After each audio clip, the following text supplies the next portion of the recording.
The Desperate Signal. The bridge of the Galactic Council research vessel. Harmony's light trembled as another blast wave passed through the ship's weakened hull. Captain Veltar's 4 eyes darted between the sparking control panels, his crystalline skin reflecting the emergency lighting that bathed everything in crimson. The ship had been conducting routine stellar cartography in the outer rim when the Void Hunters found them. "Captain, hull breach on decks 7 through 12, reported his tactical officer, her voice tight with controlled panic. "Life support is failing in sectors C and D." Veltar's mandibles clicked together in frustration. The Void Hunters were a scourge that had appeared from beyond the galactic edge 3 cycles ago, destroying everything in their path. Their ships were massive, dark constructs that seemed to absorb light itself, and their weapons could tear through even military-grade shields like paper. "Send the distress beacon on all frequencies," Veltar commanded. "Include our research data on the Void Hunter technology. Someone needs to know what we've learned." The communications officer, a young Zelani with pale blue skin, worked frantically at her console. "Sir, the nearest Galactic Council fleet is 6 days away. We don't have 6 hours, let alone 6 days. Another impact rocked the ship, sending several crew members sprawling. Through the view screen, Veltar could see the nightmare shape of the Void Hunter dreadnought approaching. Its hull was a writhing mass of organic and mechanical components, pulsing with veins of sickly green energy. Smaller attack craft swarmed around it like parasites, their weapons carving chunks from the research vessel's armor. "Emergency broadcast sent, Captain," the communications officer reported. "Signal is propagating on all subspace frequencies." Veltar nodded grimly. At least their deaths might serve some purpose. The research team had discovered something crucial about the Void Hunters during their brief encounter. The creatures weren't just raiders or conquerors. They were harvesters, collecting biomass and technology to fuel some greater purpose. The galaxy needed to know. "Captain!" The sensor operator's voice cracked with excitement and terror. "I'm detecting an incoming fleet signature. Multiple vessels, bearing 27 Mark IV. Veltar's hope flared, then died as he checked the tactical display. "Those aren't council ships. The energy signatures are wrong, too primitive, too chaotic." The communications officer suddenly straightened at her station. "Sir, I'm receiving a response to our distress call. The signal is strange. It's using our universal translator protocols, but the language structure is completely unknown." "Put it through," Veltar ordered. Static filled the bridge before a gruff voice emerged, speaking in accented galactic standard. "This is Admiral Sarah Chen of the Terran Deep Space Fleet. We received your distress call. Hold position. Cavalry's coming." Veltar's translator struggled with several words in the message. "Terran?" he muttered. "I've never heard of any species called Terrans." The tactical display suddenly erupted with new contacts. Ships were dropping out of faster-than-light travel in formations that made Veltar's military training recoil in horror. These newcomers flew in tight clusters, their vessels smaller than standard Galactic Council designs, but moving with an aggressive precision that spoke of extensive combat experience. "By the Void," whispered the sensor operator. "Captain, these ships, they're made of metal, crude metal and ceramic composites. How are they even holding together in space?" The lead vessel was a massive, angular monstrosity bristling with weapons. It looked more like a flying fortress than a proper starship, its hull scarred and patched in dozens of places. Behind it came a motley collection of ships, each one different from the others, but all sharing the same brutal, functional aesthetic. "This is Admiral Chen to unknown vessel," the voice came again. "We show you've got hostiles in the area. Recommend you button up and let us handle this." Before Veltar could respond, the human fleet engaged the Void Hunters. The battle was unlike anything in Veltar's military experience. The humans didn't use elegant energy weapons or sophisticated shield technologies.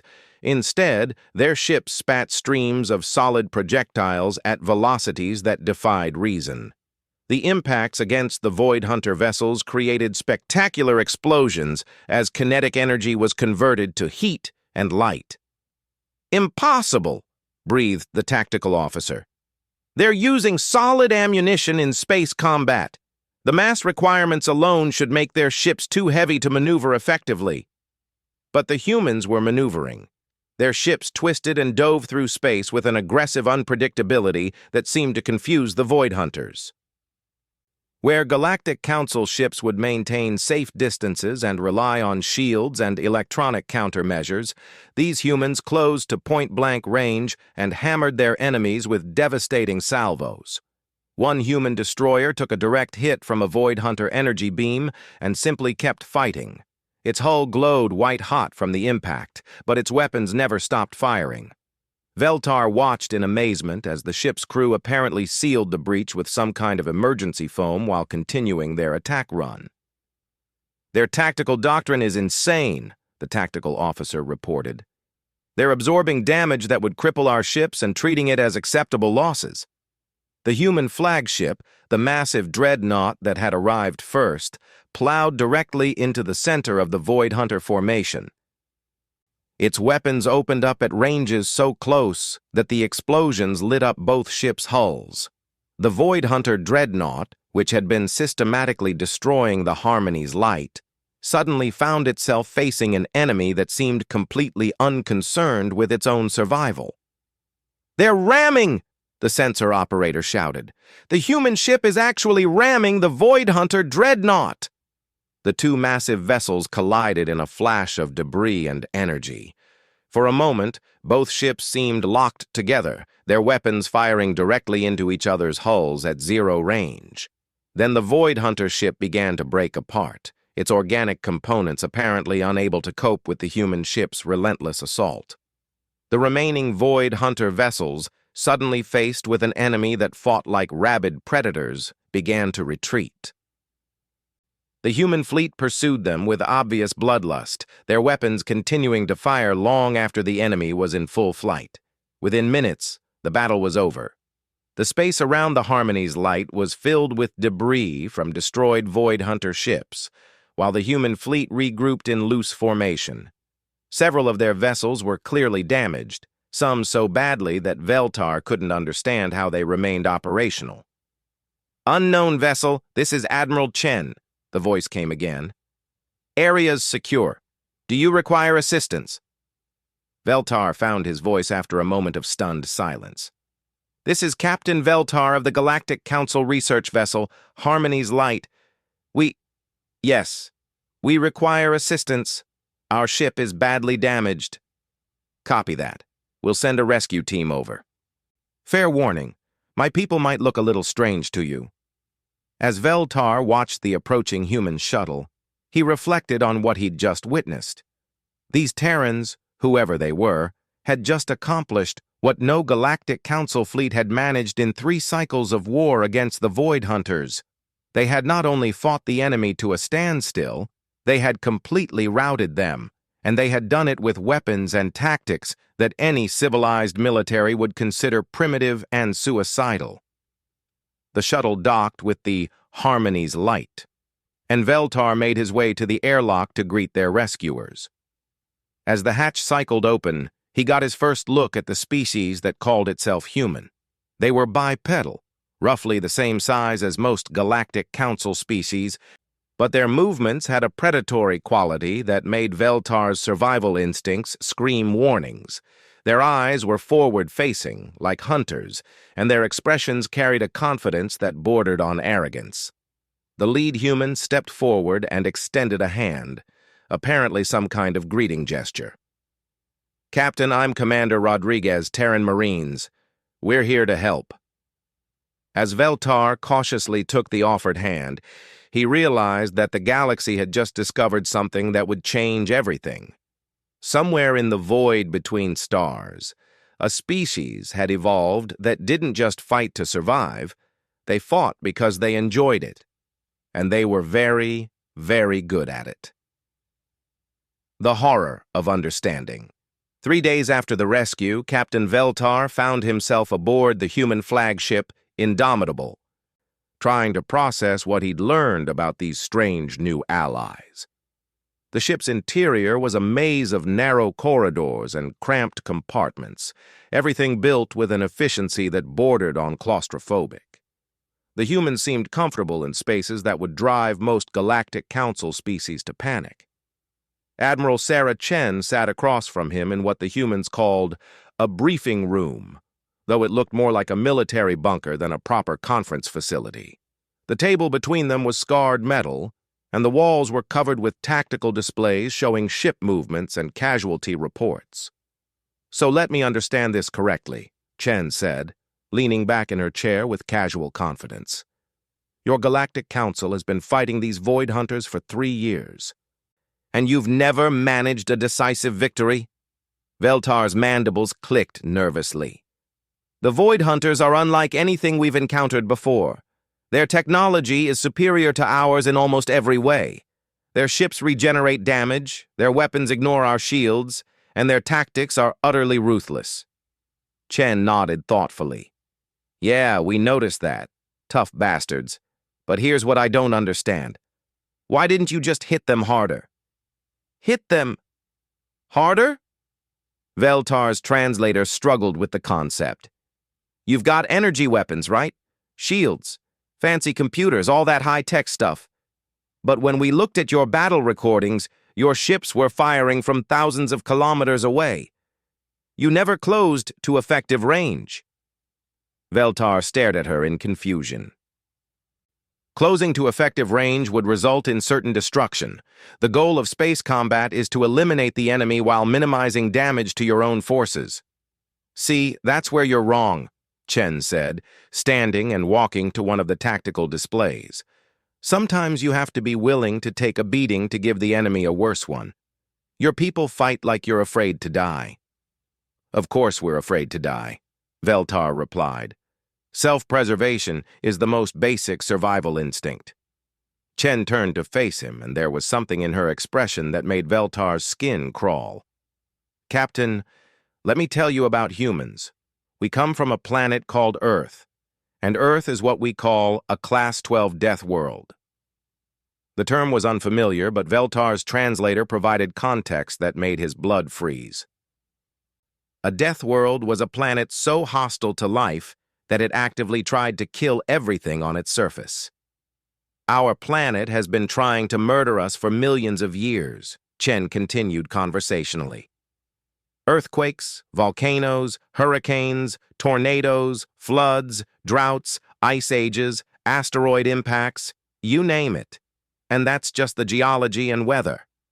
She pulled up a holographic display showing images that made Veltar recoil in horror. Massive creatures with teeth like swords, tiny organisms that could apparently kill with a single bite, plants that could dissolve flesh with their touch. "Then there's the wildlife," Chen said with obvious pride. "We share our planet with creatures that hunt us for food. Always have.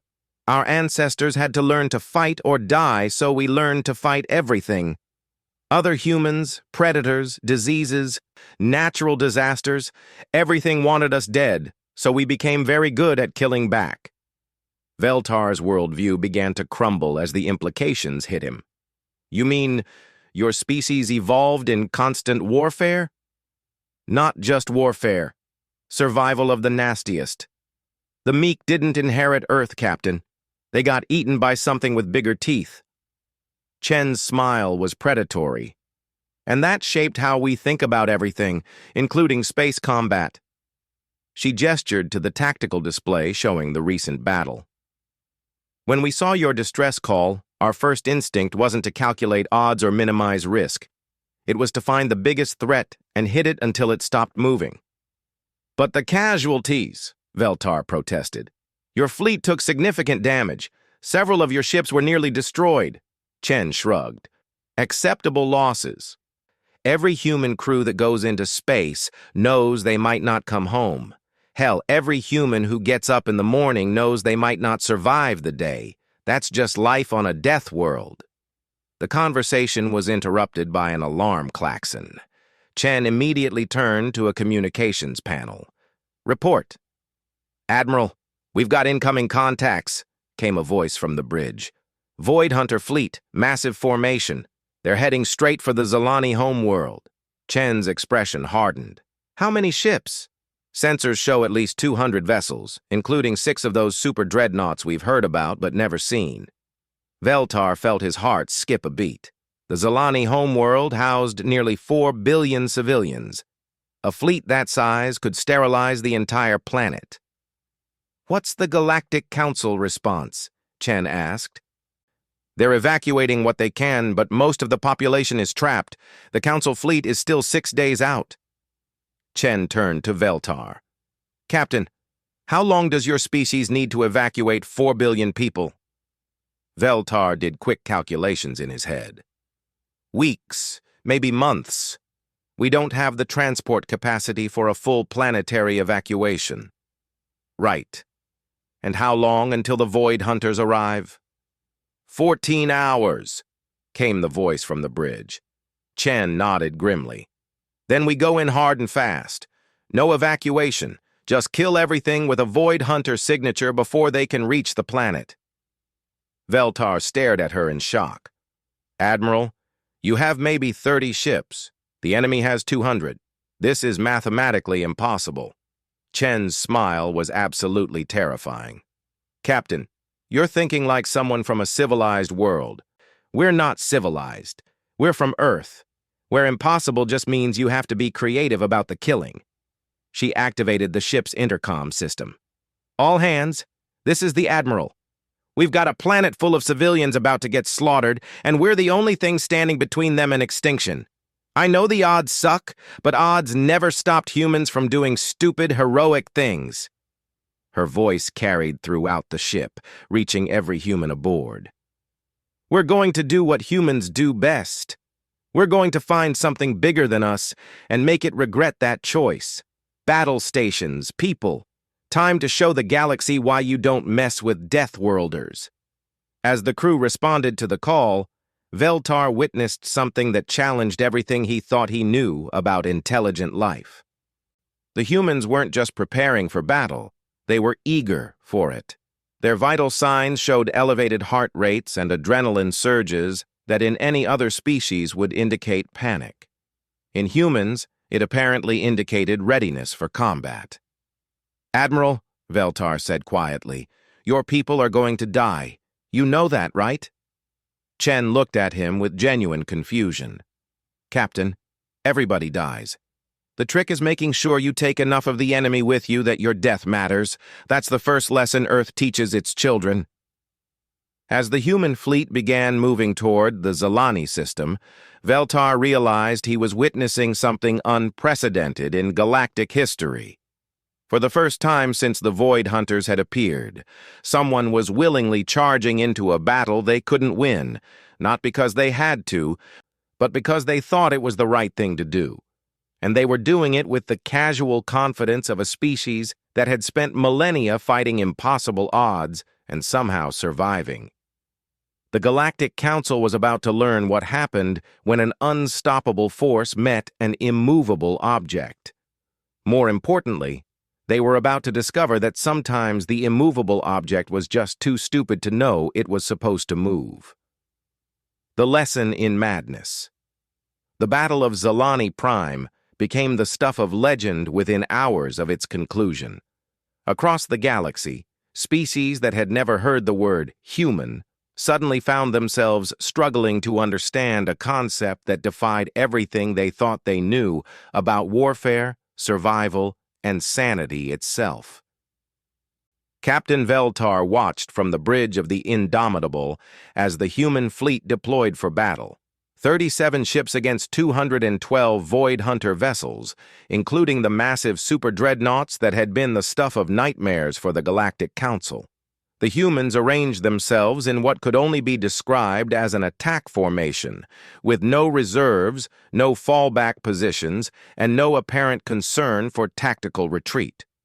"Admiral," reported Commander Rodriguez from the tactical station, "enemy fleet is maintaining standard approach.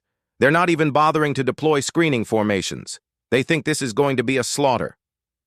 "Well," Admiral Chen replied with dark humor, "they're not wrong. Question is, who's doing the slaughtering?"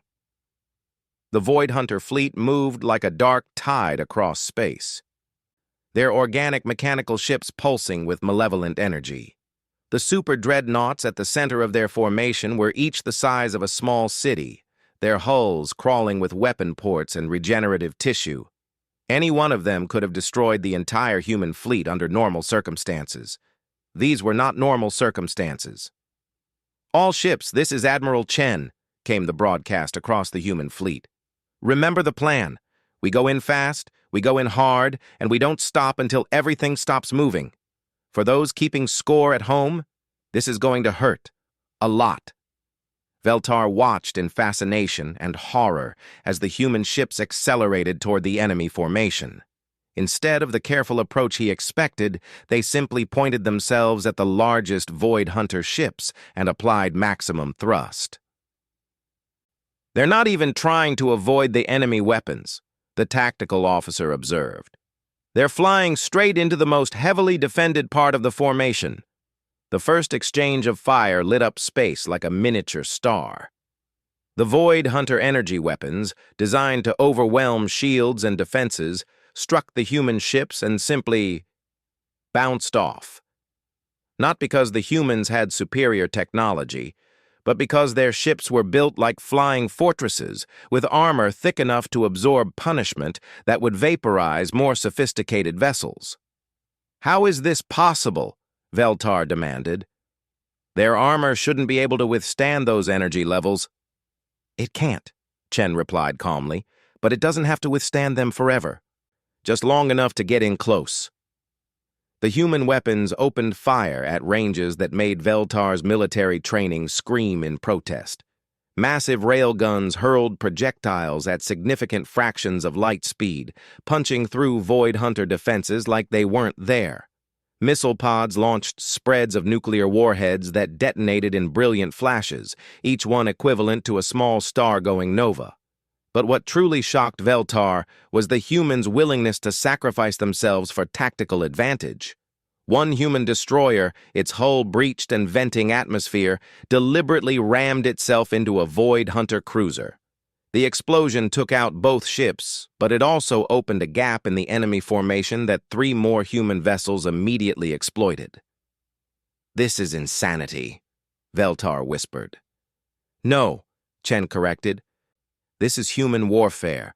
We learned a long time ago that sometimes the only way to win is to be willing to lose everything." The battle raged for 6 hours. The humans threw themselves at the Void Hunter fleet with relentless fury, absorbing casualties that would have broken any other military force. Ships that should have been scuttled after taking critical damage instead continued fighting, their crews sealing breaches with their own bodies and operating weapons manually when the computer systems failed. The turning point came when the human flagship Indomitable engaged the largest Void Hunter super dreadnought in single combat. The 2 massive vessels circled each other like ancient predators, trading salvos at point-blank range.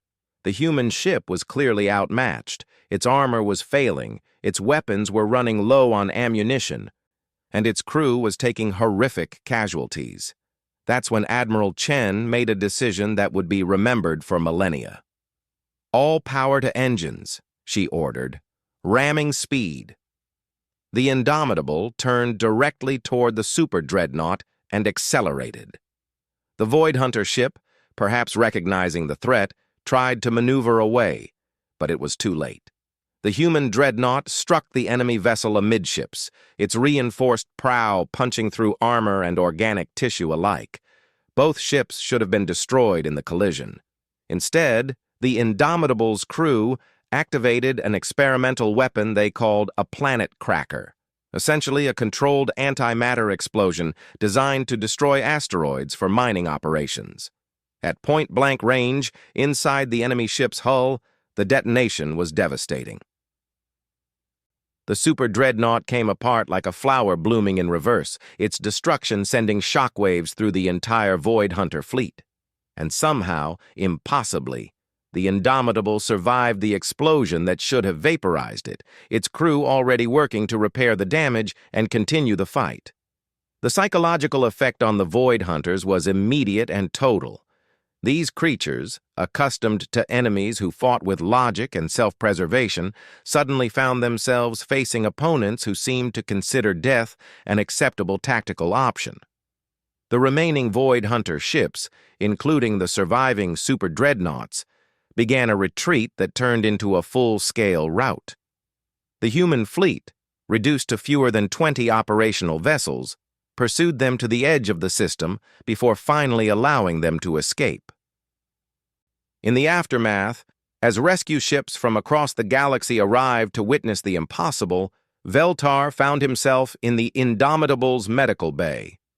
Admiral Chen was there too, her left arm in a sling and her face bearing the scars of a hull breach that had depressurized half the bridge.